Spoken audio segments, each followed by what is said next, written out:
Amigos, muy buenas noches, bienvenidos una vez más a Siendo Honestos. Les saluda Catherine Hernández. Como todos los domingos, tenemos entrevista nueva, en este caso con una personalidad del mundo militar, también de la política, de la historia, de la poesía y de la caballerosidad.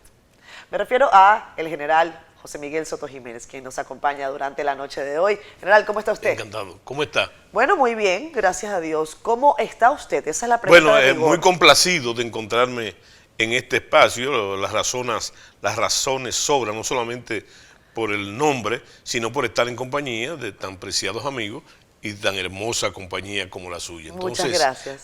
Nos sentimos sumamente complacidos, dispuestos a responder todas y satisfacer todas tus inquietudes. Bueno, conversar con el general Soto Jiménez es un reto para un programa de 40 a 45 minutos, porque con usted se puede abordar distinta temática. En el caso que nos ocupa, este programa se llama Siendo Honestos. A casi todos los invitados yo les pregunto eso, si se consideran honestos, porque es una pregunta que parece simple, pero quizás no lo sea. Yo te respondo sin titubear en dos sentidos. Honesto, yo creo que puede mucho la honestidad, no solamente, yo creo que no se nace honesto, se forma honesto por la formación de hogar, después por la formación militar y luego finalmente por convicción. La honestidad es un elemento fundamental en la concepción misma del ciudadano y es una palabra amplia. Y no es una palabra, es un concepto. Así es un concepto, sí. tal cual. A mí me gustó un tuit que usted escribió recientemente. Usted utiliza bastante su cuenta en Twitter. Y usted comenta lo siguiente, lo van a ver ustedes ahí en pantalla. Alguien ha preguntado si soy historiador, y quizás no lo soy. ¿Quién sabe? Lo que estoy seguro es de ser dominicano y trato de ejercerlo de cara al sol, y solo eso quiero. Más claro no canta un gallo. No. Yo me refería básicamente a la afición. Yo tengo una afición por la historia. Así es. La inquietud. Pero no desde ahora, sino desde muy joven, en mi primera juventud. Siempre me fascinó la historia. Ahora eso no quiere decir necesariamente que yo sea historiador. Yo soy un aficionado a la historia, pero aparte de eso, yo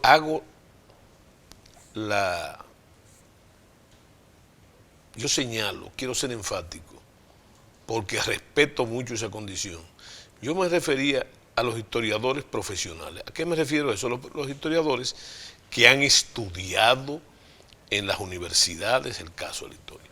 Lo que no quiere decir que los autodidactas no tengan un gran valor y siempre lo han tenido en nuestro trabajo, en nuestro culto a la historia.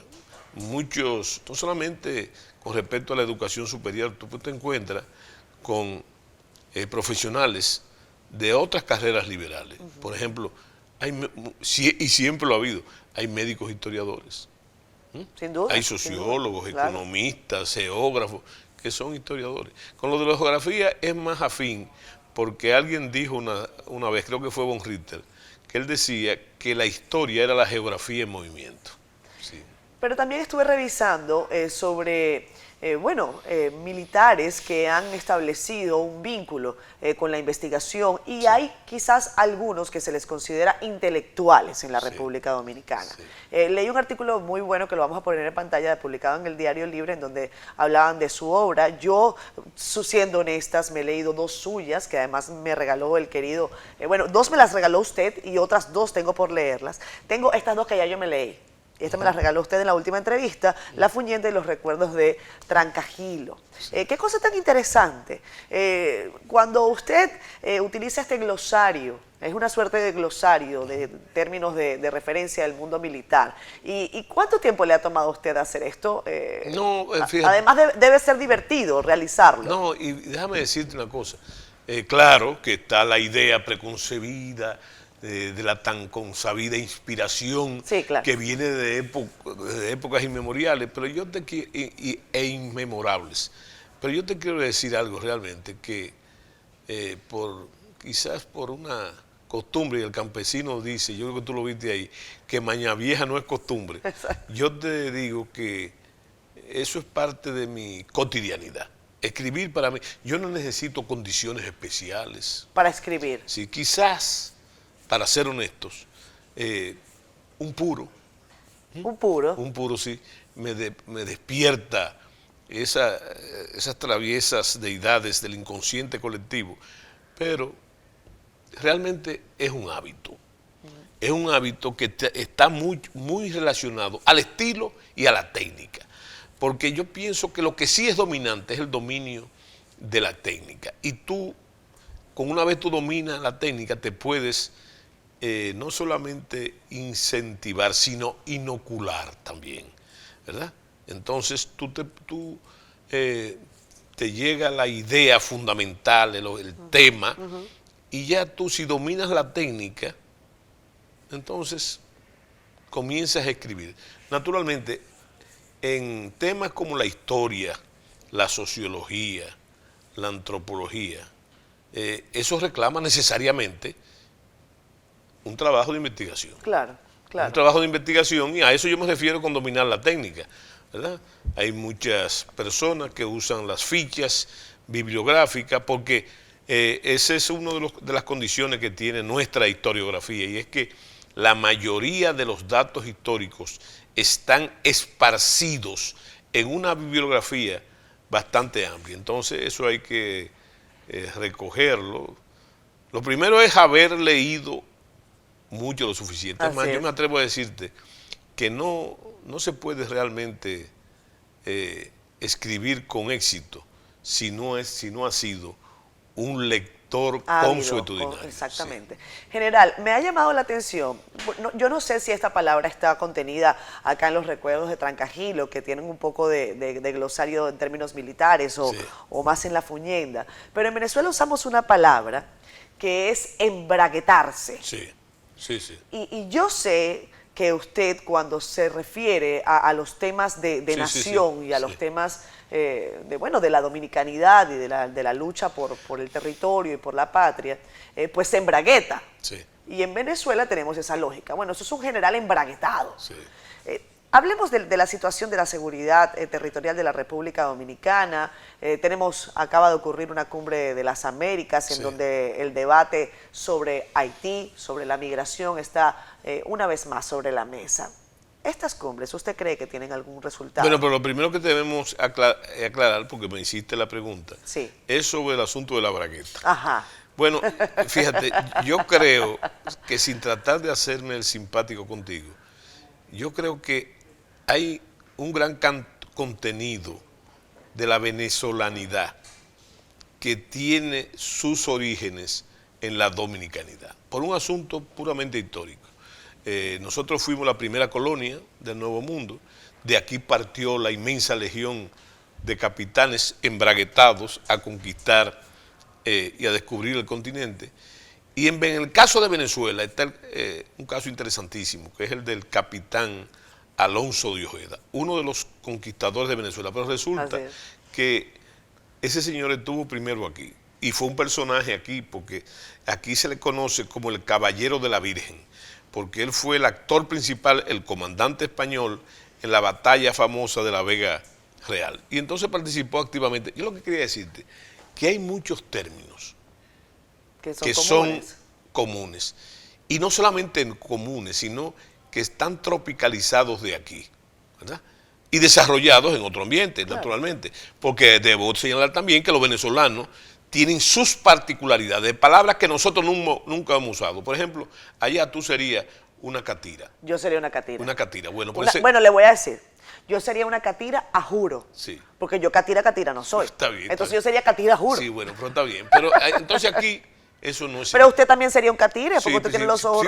Claro. Sí, pero yo lo que te digo a ti, que aquí ese término no existe. Exactamente. Es igual a otro término que me llama mucho la atención, que aquí tiene otra connotación, cifrina. Cifrina. Aquí sería nariparada. Nariparada. O bueno, o si lo dicen los muchachos nuevos, sería una popi. Una popi, bueno, sí, exactamente. ¿Usted sería popi o sería guaguaguá? No, pero yo no puedo ser popi porque yo vengo de Santiago, y Santiago, de un barrio, viene mi abuelo, que es la joya de Santiago, y entonces no es el caso. O sea, usted no podría ser popi ni que quisiera. No, pero aparte de eso, no solamente, yo podría ser popi por origen, ¿verdad? Por el origen Sí. de mi desarrollo como adolescente, etcétera.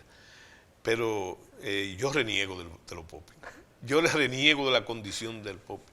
De lo que yo no reniego es la condición criolla de dominicano. Exacto, que era lo que comentaba usted en su tweet, que usted es dominicano de cara al sol. Ojo Sí. que de cara al sol tiene una Sí. connotación Entonces, específica. yo lo que ¿eh? te decía que volviendo a la bragueta, eso aquí se usa también, pero en varias connotaciones. Ajá. Porque, por ejemplo, aquí cuando tú te casas o te consigues una mujer con dinero, tú dices que diste un braguetazo. Ajá, ¿verdad? ok. Que es otra connotación. Ahora, en el plano que tú lo llamas, de embraguetarse, ¿verdad? Aquí se usa una palabra más grosera, ¿Cuál es? encojonarse. Incojonarse. Encojonarse. Que es un dominicanismo, porque está mal empleado. El término encojonarse, ¿verdad? Que es como si fuera, escúchame la Sí, grosería, adelante. montarse los cojones, ¿verdad? Exacto. Para determinada acción. No, Sí. embraguetarse es por esta forma, a ver si la gente de la cámara me ayuda, ¿no? Sí. Cuando el caballero se sube el cierre, como No, es la bragueta. Es la bragueta. Es la y bragueta, ¡pac! sí, Se pone sí, su sí. bragueta Sí. como de buena, Pero de el buena problema forma. en este caso no es la bragueta, sino lo que está detrás de la bragueta. Y entonces, Exacto. No, porque eso tiene toda una connotación sí, ahí entonces, atrás. en cuanto a tu pregunta, Porque a lo mejor hay gente que no necesita amarrarse mucho. en cuanto a tu pregunta, que tú haces una asociación de ideas interesante. Tú haces una asociación de ideas con el problema que nosotros tenemos, uno de nuestro más grande problema, junto con la delincuencia, es Sí. el problema haitiano, ¿verdad? Sí. Entonces, sin que tú tengas que darle la vuelta a la pregunta, yo te digo que sí, que hay que embraguetarse. Hay que embraguetarse. Con el tema haitiano hay que embraguetarse. A la luz, ojo, a la luz de la ley, ¿verdad? Embraguetarse a la luz de la ley. Lo que dice nuestra ley, lo que dice nuestra Constitución de la República. Entonces sí, antes que tú me lo preguntes, hay que embraguetarse. ¿Sirven de y algo tiene las- que embraguetarse. ¿Quién se tiene que embraguetar? Primero, se tiene que embraguetar el gobierno dominicano, el Sí. presidente de la República, sus autoridades, los que tienen intersección en la ley, pero también tiene que embraguetarse el ciudadano común, ¿verdad? El ciudadano común. Por ejemplo, ya yo no soy militar, no soy funcionario, pero yo estoy embraguetado desde hace mucho tiempo. ¿En qué sentido? Desde mi trinchera Claro. ciudadana, que ese es el primer escalón. El primer escalón de la defensa nacional no son los militares, es el ciudadano común, consciente de sus deberes y consciente de sus derechos. ¿Para qué? Para pagar la deuda de la crianza, como decían los latinos. Para pagar la deuda de la crianza. Vamos a irnos a una pausa, general. Sí. Cuando regresemos, me dice si usted cree que estas cumbres internacionales sirven de algo, sobre todo para temas que terminan siendo tan nuestros, porque bueno, la comunidad internacional hace lo suyo, Sí. pero acá habrá que hacer parte de lo que usted comenta. Vamos a comerciales, regresamos enseguida. Estoy siendo honestas.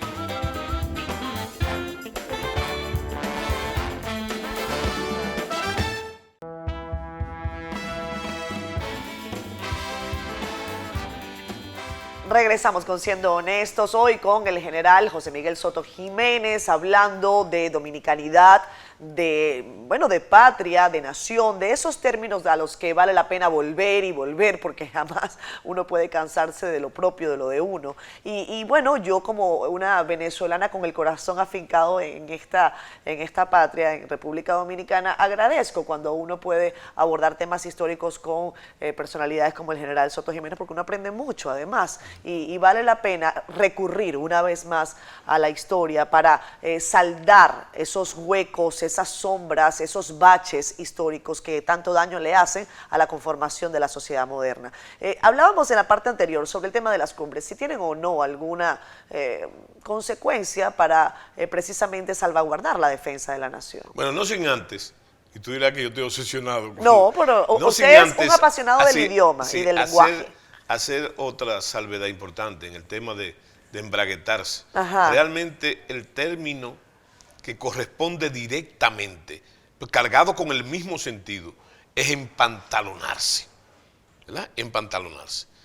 Para empantalonarse y embraguetarse hay que estar encojonado, como yo dije anteriormente, pero es la misma invocación, Sí. ¿verdad? A una invocación machista sobre todo. 100%.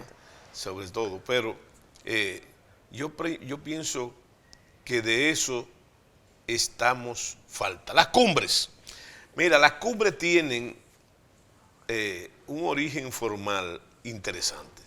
porque eso es una alusión directa a las famosas cumbres que se hicieron al final de la Segunda Guerra Mundial entre las potencias, ¿verdad?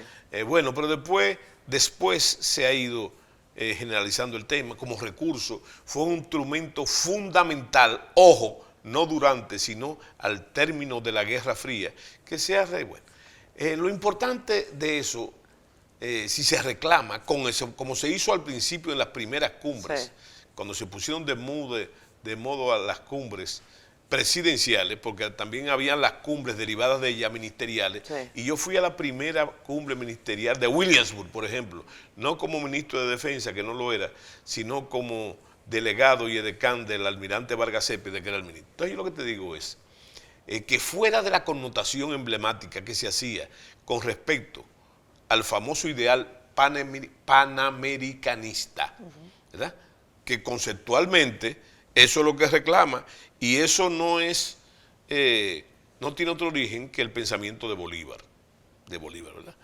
Entonces yo creo que, recuerdo el lema mismo de la Escuela de las Américas, por ejemplo, todos para uno y uno para todos, que es una alusión al himno de panamericano. Entonces, fuera de eso, y del intercambio que pueden tener los jefes de Estado en esas cumbres, para acentuar, porque ahora, óyeme, déjame decirte, en la época que estamos, con la innovación, desarrollo descomunal de los medios de comunicación,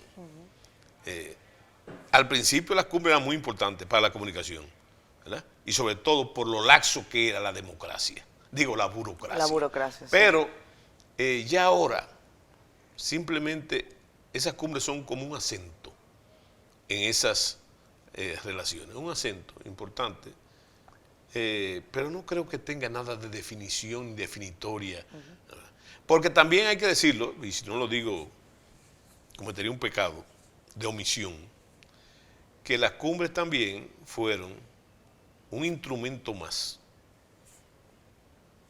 de articular la dependencia e influencia de la potencia dominante en el hemisferio, que fueron los Estados Unidos. Le hago la pregunta directa. Sí. El secretario de Estado de Estados Unidos dice, Sí, por ejemplo, cuando le increpan sobre el apoyo que ellos le han dado a la actual administración, una administración sí, chueca en el vecino Haití, que ellos están trabajando para llevar adelante y para que logren celebrarse elecciones libres, etcétera. Eso lo ha dicho el secretario de Estado de Estados Unidos. Sí.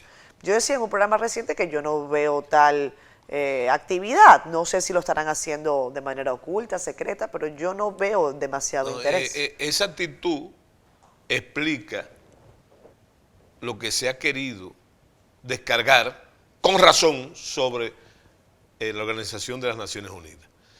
La solución de un problema, el problema haitiano por vía de la República Dominicana. Lo que quiere decir, no por la República Dominicana, sino para la soberanía de la República Dominicana.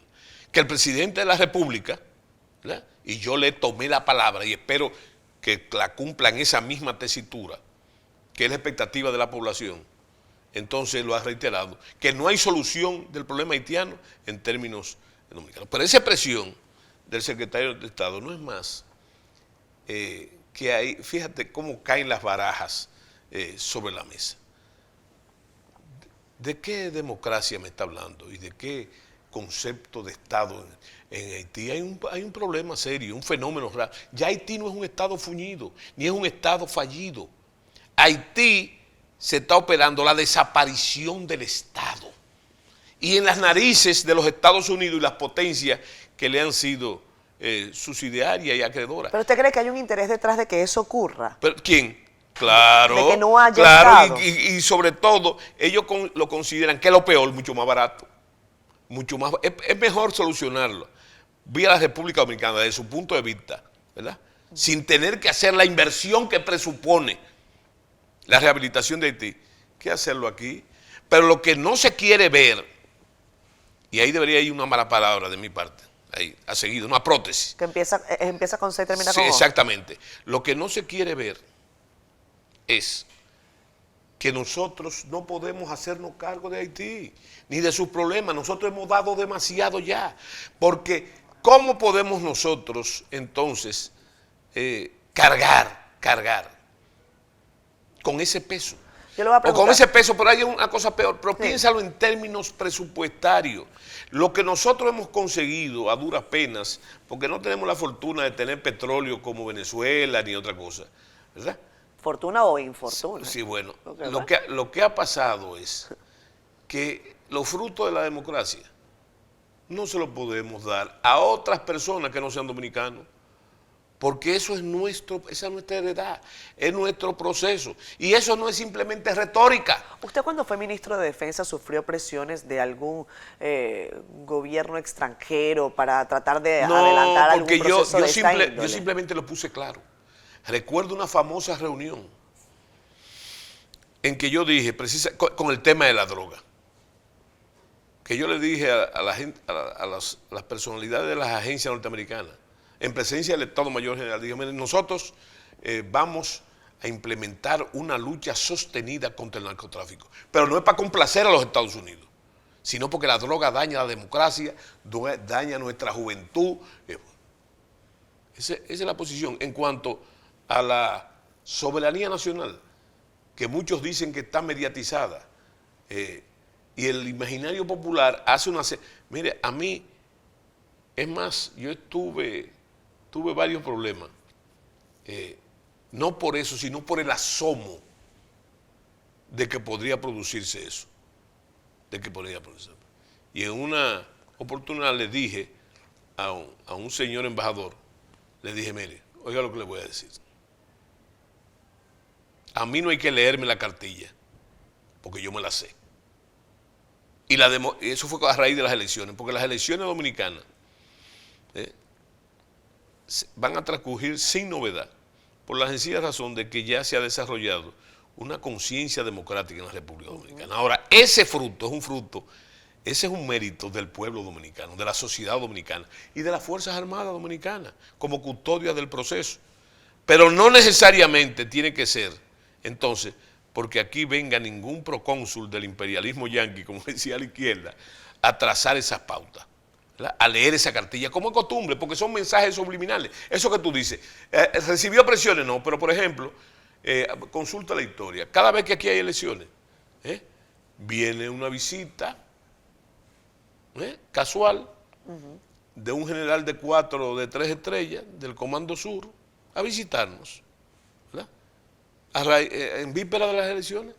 Eso sí, supuestamente en el imaginario, vinieron los gringos ya a leerle la cartilla. Esos son mensajes. Ahora, a nivel del gobierno dominicano, yo pienso que sí han ocurrido últimamente cosas serias. Por ejemplo, la intervención del secretario de Estado de los Estados Unidos con relación, cuando se iba a producir la aprobación de las relaciones con China y la ruptura con Taiwán. Correcto. Pompeo. Sí. Eso fue directo. De Mike Pompeo, así es. Eso fue directo, llamadas al presidente. Y los invitaron a Florida. Pero fue directo, ¿verdad? Entonces, eso es una fórmula de lo que tú estabas preguntando. Ahora, yo como ministro, a mí nunca ningún funcionario, naturalmente que los norteamericanos conocen los temperamentos. Eso es una labor de inteligencia y las líneas de pensamiento. Ahora, ellos hacen ese tipo de cosas a nivel presidencial, ¿verdad? Lo que los Estados Unidos están de acuerdo a apoyar y lo que no están de acuerdo a apoyar. Con el lenguaje, me imagino, subliminal, ¿verdad? Porque sería con mucho descaro lo otro. Bueno, pero lo importante es que en este caso, lo que dijo este señor, y me gusta eso, porque tú no especulas, sino lo que dijo ese señor, es una muestra tangible de lo que ellos tienen detrás de ¿verdad? Como pasó anteriormente, mira, yo no sé si tú recuerdas que hubo una visita en Haití de un funcionario, subsecretario de los Estados de Estado, encargado para asuntos de drogas. Para temas de drogas, sí. Sí, que él fue allá, ¿verdad? ¿Él fue a qué? Fue a donar unos equipos para la policía. Es correcto. ¿Verdad? Pero el señor se abrogó un derecho que él no tiene, porque él habló en nombre de la comunidad internacional. Entendiéndose la comunidad internacional. ¿Cuál es la comunidad internacional? Estados Unidos, Canadá y Francia. Esa es la comunidad internacional. Sí, lo que ellos llaman el core group. Sí, eso es una cosa muy típica. Y se abrogó una serie de cosas que después las circunstancias demostraron que no era así. Vamos a irnos a una pausa comercial. Regresamos enseguida con Siendo Honesto.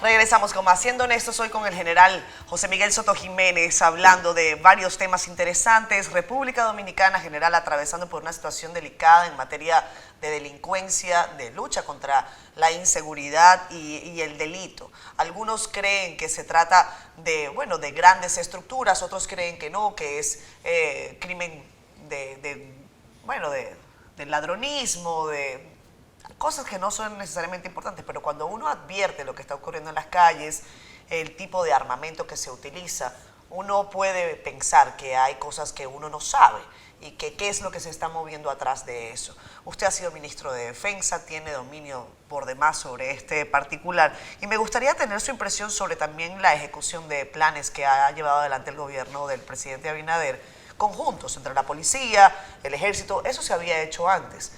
¿Cómo ve ese tipo de acción? Mira, yo pienso que hay un dicho muy en todas partes, en Venezuela también, muy usado por los militares, que dice que guerra avisada no mata soldados.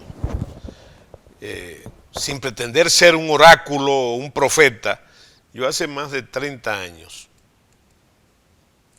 que avisoré a lo que hemos llegado, por una sencilla razón, de que yo veía, y la cosa hay que verla así, fruto del análisis sopesado, que el Estado había ido perdiendo lentamente, el Estado dominicano, lo que se llama el monopolio legal de la violencia.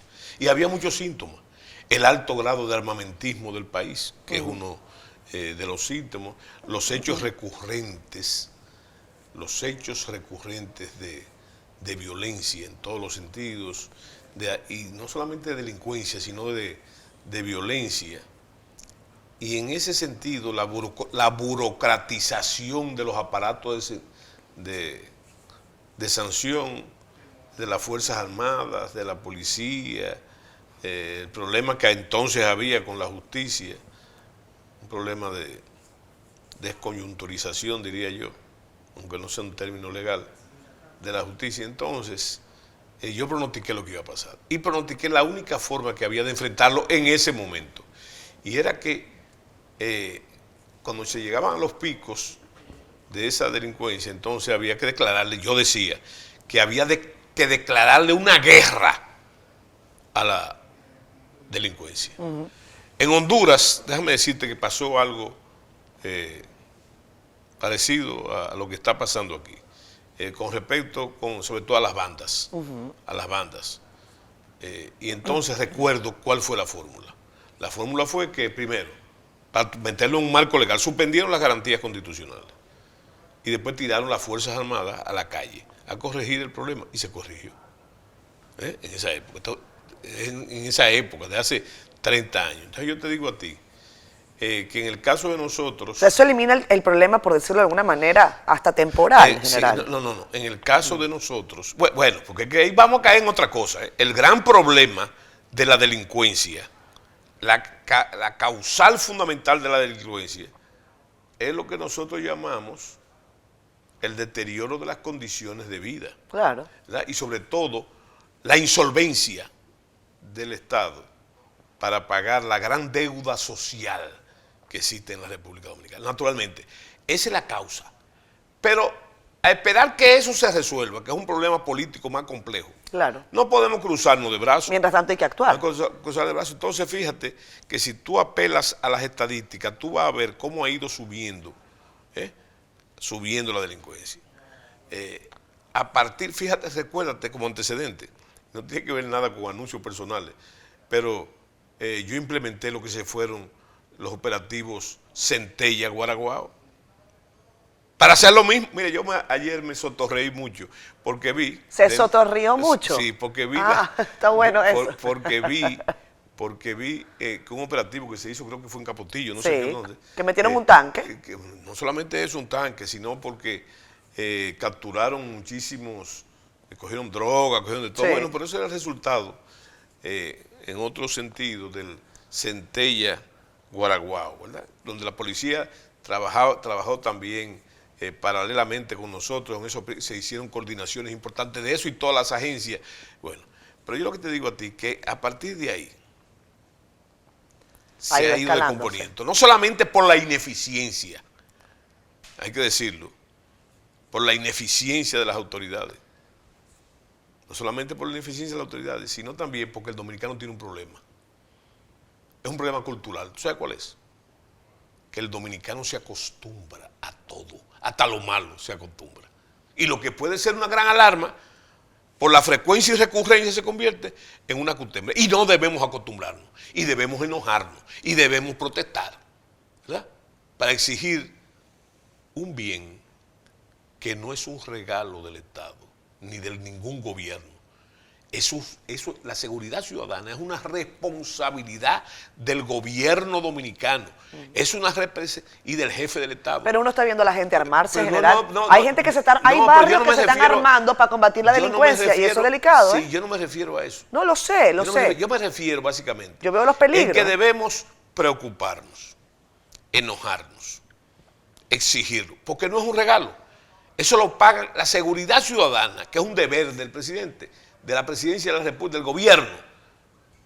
Eso lo pagamos los contribuyentes. Sí, está claro. Que son los que le pagan a los guardias y a los policías. Pero entonces, yo lo que creo es que hay que tumbar el toro por los cuernos, pero dentro de la ley, sin pisotear la ley. ¿Verdad? Entonces, es una situación interesante, porque te voy a decir una cosa. ¿Qué es lo que indican las locuciones del presidente? La presencia del presidente en la policía. El lanzamiento de los militares a la calle. ¿Qué es lo que indica eso? Eso no lo está diciendo la oposición.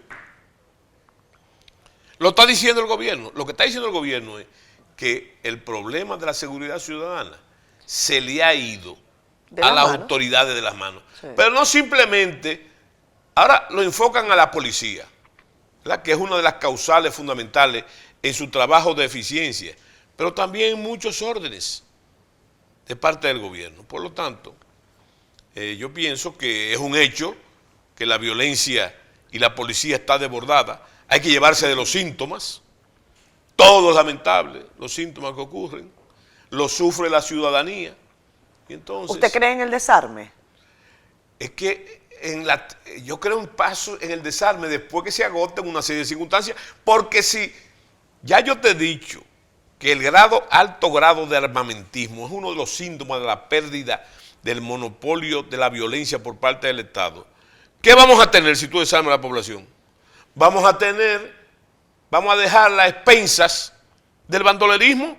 ¿Por qué? Porque los que están bien armados son los delincuentes. Y entonces, como decía el Chapulín Colorado, ¿quién podrá defendernos entonces? ¿Verdad? Yo pienso que más que esa colaboración que se ha efectuado siempre entre la policía y las Fuerzas Armadas, en el caso del patrullaje, no es un fenómeno nuevo, también tenemos que hacer acopio de la colaboración del ciudadano ordinario, del ciudadano que es la víctima de. Yo creo que la ciudadanía debe actuar en consonancia con las autoridades, naturalmente, sin el peligro de que lo atropellen también. ¿Usted quiere cooperar y lo atropellan? No, bueno. General, pero ¿usted está de acuerdo con que hayan barrios y comunidades que se armen y digan, aquí, es más, le vamos a dar un arma incluso a un haitiano para que esté en la puerta o a un dominicano, no importa, para que venga a protegernos? No lo ponga de ese lado. No, pero eso está pasando. Tú estás denunciando otro problema grave. Y es que es verdad, con esa alusión, que en los edificios del país, la mayoría de los custodios son haitianos y tienen una escopeta en la mano, que es otra irresponsabilidad también de las autoridades, que no puede ser ni debe ser. Vamos a ver cuántos haitianos de esos están ilegales. La mayoría. Pero tu pregunta, tú debes respondértela tú mismo. ¿Tú sabes por qué? Eso que tú estás preguntando. ¿Y el Chacao en Caracas? El Chacao. ¿Tú no recuerdas lo que comenzó a pasar en el Chacao? Que comenzaron a cerrarse vecindarios de ciertos barrios que tenían su propia seguridad. Sí, claro. Esa seguridad era la policía. En Caracas en varios barrios. Esa seguridad era la policía metropolitana. No, ¿verdad? Entonces, Es más, ahí le voy a vamos poner a un otro caso peor. fenómeno. Le voy a poner un caso Ahí vamos a peor. otro fenómeno, a la privatización de la seguridad, que no debe ser, sino es como auxiliar de los aparatos de sanción del Estado. ¿Me entiendes? Pero, naturalmente, nadie se quiere morir, ni nadie quiere ser víctima. Tú no te puedes, el ciudadano no se puede convertir en una cifra en la ocurrencia de esas barbaridades, esperando el turno que te toque a ti, ¿verdad? Entonces, ¿qué vas a hacer? ¿Te vas a cruzar de brazos? Tienes que defenderte. Yo advertí hace unos días la preocupación. Ahora, eso de con el caso del organizarse, 23 de enero. Sí. de organizarse ya es otra cosa, porque la Constitución lo prohíbe. Ese tipo de organización armada, ¿verdad? Bueno, Sí. ahora sí, yo lo que te digo así es que, por eso te hablaba de cooperación. Hay barrios que quieren tener su protección adicional, ¿verdad? Entonces, coordinación con las autoridades. ¿Tú sabes lo que hacen en la Florida? En Miami-Dade, ¿sabes lo que hacen? Hacen lo mismo, pero yo tengo una fiesta en mi casa, por ejemplo, o en el vecindario. Necesito protección para que no se metan los malandros. Los delincuentes y los malandros. ¿Sabes lo que dicen? En vez de buscar seguridad Privada. acuden a la policía y le pagan un sobresueldo a la policía normal, formal, no por abajo, sino formal, para que vayan a atender los requerimientos de seguridad. Ese pago por abajo aquí todavía pasa y todo el tiempo. Está bien, pero aquí se ve desde el punto de vista de la propina, el concepto de propina, el concepto en México de la mordida. Pero yo no estoy hablando de eso. Claro, lo del sé, fenómeno lo de sé. que usted tiene alguna actividad pública, necesita protección, entonces se la paga a quién. No A la contrate un policía, privado, páguele que la está policía. legalmente apropiada para eso. ¿Usted cree que le estamos ganando el pleito a la inseguridad en No, la República Dominicana? no. Vámonos con esa pausa. Vámonos con esa pausa.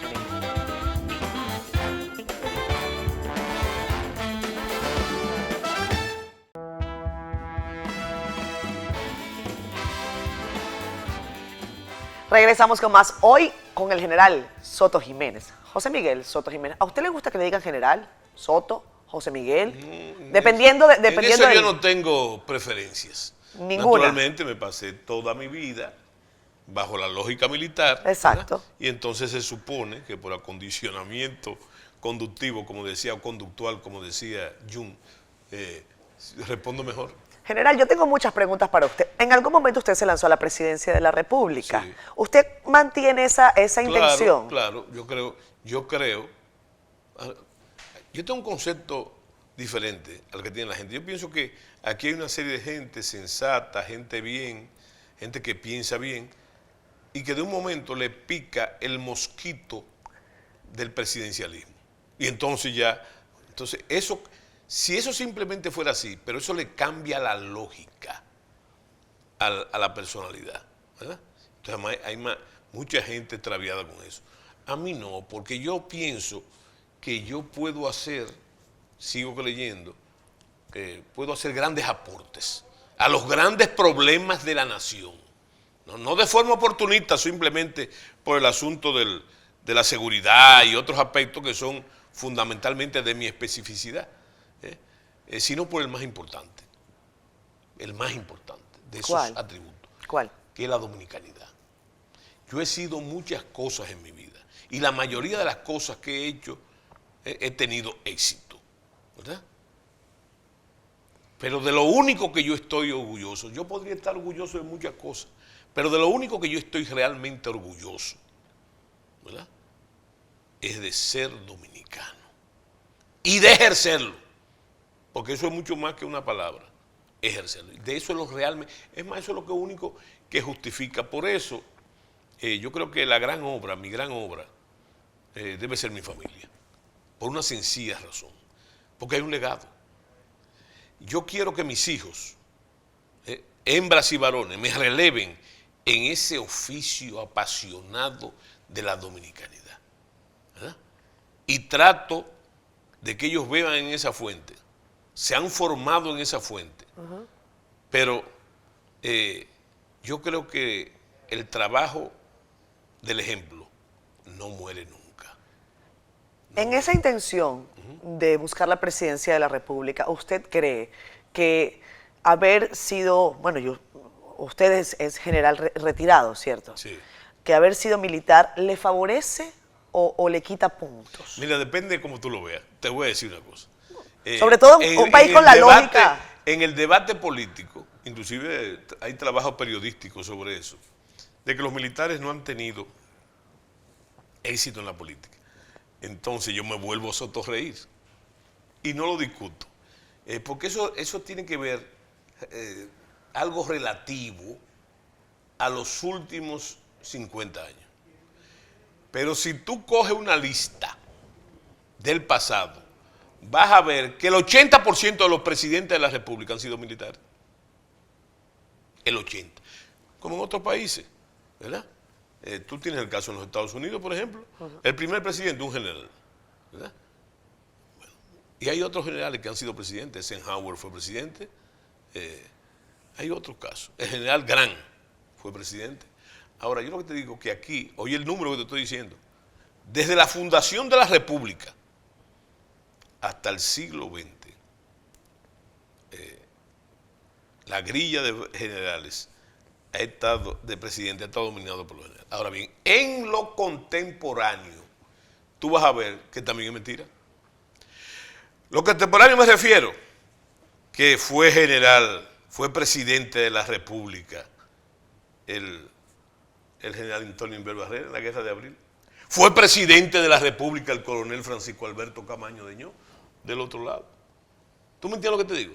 Y en el ejercicio de la democracia, uno de los partidos más viejos del sistema de partidos es el Partido de Veteranos Civiles. Ese partido, pero ese ha dado 2 o 3 diputados, legisladores. ¿Tú me entiendes? Y hay otros militares. Actualmente hay un general que es diputado, no recuerdo ahora. Pero quizás esto tenga que ver un poco con la remembranza trujillista. No. Vete más. No. Ahí volvemos para Trujillo. No, siempre Trujillo. Hay que volver a Trujillo. No. Es que es anterior. En la cultura dominicana hay un elemento que yo le llamo el autoritarismo clásico dominicano. Sí, claro. Y el autoritarismo viene del etos mediterráneo, desde la colonia, ¿verdad? Desde los gobernadores comienza eso. Ese sentido. Entonces, ese autoritarismo está ahí. Pero tú sabes por qué está ahí y permanece. Porque está en la cultura dominicana. O sea, ¿usted cree que el Y tú no ves que dominicano el es mismo autoritario? Peña Gómez, que era un civilista y un demócrata a todo dar, menciona el coronel, aquel que se case con la historia. Siempre hay un guardia en el sancocho, ¿verdad? Siempre hay un guardia en el sancocho. Y yo siempre digo que el guardia, cuando no le hace la entrada, le hace la salida. Pero está ahí. ¿Para bien o para mal? No, el guardia sirve para remedio. Y tú nunca vas a ver, nunca en mi vida, nadie, ningún comunicador me ha podido arrancar a mí una postura contra las Fuerzas Armadas. ¿Tú sabes por qué? Porque yo digo que las Fuerzas Armadas no se tocan ni con el pétalo de una rosa, para mí. ¿Por qué? Porque es mi referente. Yo no puedo atacar a mi Ni referente. siquiera con casos como el Coral. Ni siquiera con casos como el Coral. Usted dice, a mí me enorgullece mi familia, pero el caso Coral no le puede dar orgullo. Pero, óyeme, hay un autor que se llama Morris Janowitz, el escritor del soldado profesional, que dice que las Fuerzas Armadas, no aquí, donde quiera, son un reflejo de la sociedad donde se desarrollan. Y entonces, en ese caso, tú vas a tener, porque lo hay en la sociedad, esas inconductas que debemos esperar. Ese caso está donde tiene que estar en la justicia. Hay que esperar el dictamen. Yo lo que te digo, que si son culpables o son inocentes, son militares, ¿verdad? Pero militares fueron también. ¿Tú sabías cuántos militares había en el complot que descabezó a Rafael Leónidas Trujillo militar?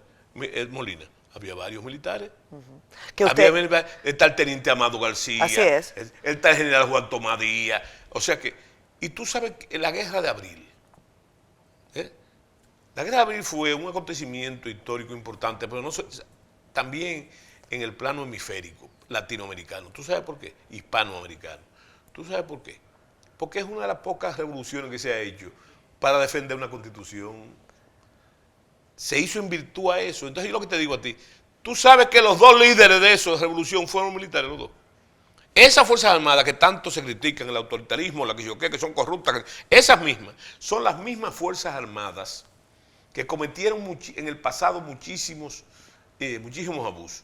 Pero son las mismas del coronel Camaño, Esas son las mismas Fuerzas Armadas, son las mismas Fuerzas Armadas de Rafael Tomás Fernández Domínguez, el otro dirigente. Entonces, son también las mismas Fuerzas Armadas, que involucradas en todas esas cosas, tangencialmente, en esas inconductas, que eso no tiene que ver nada con la mayoría de las Fuerzas Armadas, que son gente íntegra y honesta.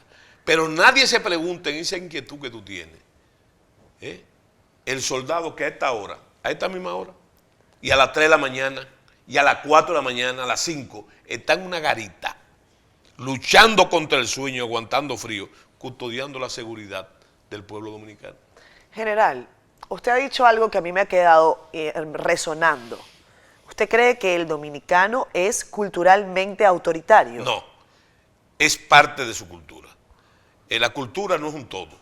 La cultura está compuesta por una serie de elementos y entre ellas, por razones puramente históricas, está el autoritarismo.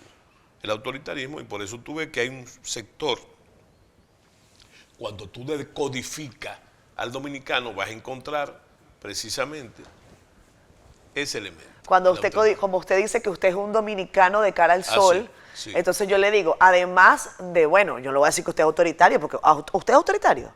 Me gusta el autoritarismo. ¿Por qué? Óyeme, te voy a responder. Dígame rápido, te voy a responder con una frase. Sí. ¿Verdad? La fuerza sin el derecho es el atropello. Pero el derecho sin la fuerza es la debilidad. ¿Verdad? La debilidad. Entonces, a mí me gusta la autoridad de las leyes conceptuales y la autoridad de la democracia, porque déjame decirte una cosa, hemos caído en un chantaje.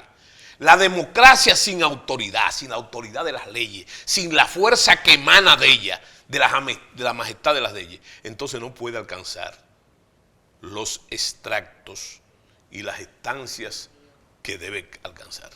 Y además, entonces, si a usted le gusta el autoritarismo de la ley. No lo pongo así. No, a usted le gusta el autoritarismo de la ley. Exactamente. A él se lo dijo. Sí. Si a usted le gusta el autoritarismo de la ley, le pongo el apellido. Sí. ¿Qué otra cosa cree usted que lo identifica a usted como dominicano? ¿Usted baila buen merengue? No, yo soy un aficionado furibundo del merengue típico. ¿Ah, sí? Sí, sí. Del perico el merengue completo, pero el merengue típico. Yo soy típico. lo que se llama en buen dominicano un merenguero. Sigue. ¿Café claro o oscuro? Oscuro.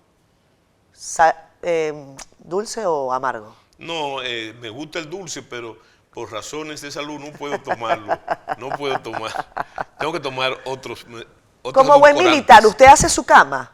Claro, o sea, ¿la atiende usted? Claro. Son hábitos que no se pierden. Como también me tengo que levantar todos los días a las 4:30 de la ¿En mañana. punto? Sí, a las 4:50 yo estoy después. ¿Y qué hace usted un domingo entonces a esta hora, a las 11 de la noche? ¿Eh? ¿Qué hace usted un domingo entonces a las 11 de la noche? Hay cosas que hacer, escribir. ¿Qué? Pero normalmente, ¿qué hace? ¿Escribe? Escribir, leer, ¿Y cuándo oír música. ¿Cuál? Que ponga la música de este programa, póngala usted, que vamos a cerrar con música. Al mismo tiempo que yo le voy a pedir que me invite. Yo te dije que prefiero la música típica, la música criolla, como también en la comida. Okay. Tú hablas de la comida, ¿verdad? Entonces, yo soy muy criollo en esa cosa, pero como de todo. Y la música es un espectro amplio. Me gusta desde la ópera, que soy aficionado, ¿verdad? Hasta el merengue típico, más rajado, como se dice. O sea, que a esta hora un domingo a las 11 de la noche, ¿qué música pondría usted? Para la audiencia, póngale usted una. Imagínese que usted es DJ o disc-jockey de su época. ¿Qué música Tatico le pondría Enrique. ahí? Tatico Enrique. ¿Tatico Enrique? Sí, esta es una hora para Tatico Enrique. Pues Tatico Enrique. ¿Cuándo es que usted me va a invitar a su peña? Ah, no, estás invitada permanentemente. Nos vemos allí la próxima semana. De acuerdo, así y será. Siendo honestos, el próximo domingo, por aquí por CDN Canal 37 y por supuesto en nuestro canal de YouTube. Suscríbanse, hagan sus comentarios y además voten en el honestómetro por José Miguel Soto Jiménez. General, que le vaya muy bien. Gracias por acompañarnos.